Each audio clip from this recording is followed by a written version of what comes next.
আজকাল কোনো সম্পর্কই বেশি দিন টিকতে পারে না কেন জানো?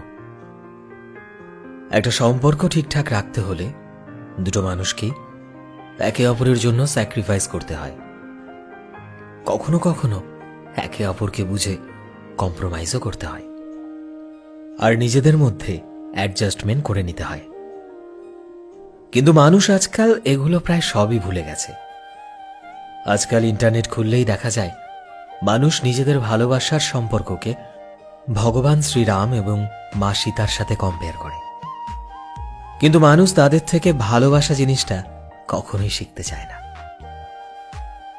মা সীতা ভগবান শ্রীরামের সাথে থাকার জন্য নিজের সমস্ত বিলাসিতা ছেড়ে ভগবান রামের সাথে 14 বছরের বনবাসে গিয়েছিল।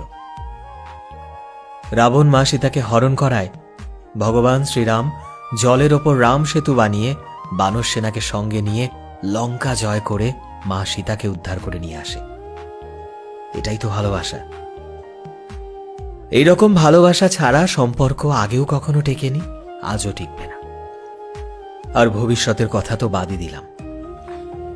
আজকাল মানুষ খুব সহজেই একে অপরের থেকে আলাদা হয়ে যেতে চায়, কিন্তু একটু নিজেকে নত করে সম্পর্ক ঠিক করতে চায় না। যদি তুমিও চাও তোমার সম্পর্ক ঠিক থাকুক, তবে একে অপরকে বোঝার চেষ্টা করো। কখনো কখনো ভুল স্বীকার করে ক্ষমা চাইতে শেখো। সরি বললে কেউ কখনো ছোট হয় না, বরং তার মনের পরিসরটা অনেক বেশি বেড়ে যায়। জানো তো, ইগো জিনিসটা বড্ড বাজে। এটা কখনো ভালো থাকতে দেয় না। প্রত্যেকটা সম্পর্ক টিকেই থাকে অ্যাডজাস্টমেন্ট, কম্প্রোমাইজ ও স্যাক্রিফাইসের ওপর। মাথায় রেখো কথাটা। সো ফ্রেন্ডস, আমি শোভন ছিলাম তোমাদের সাথে, কলমে বিশ্বজিৎ। ভিডিওটি কেমন লাগলো অবশ্যই কমেন্টে জানিও, এবং ভিডিওটিকে শেয়ার করতে এবং লাইক করতে ভুলো না। এই মুহূর্তে তুমি যদি আমাদের ফেসবুকে দেখে থাকো, তাহলে প্লিজ আমাদের পেজটিকে ফলো করে দিও।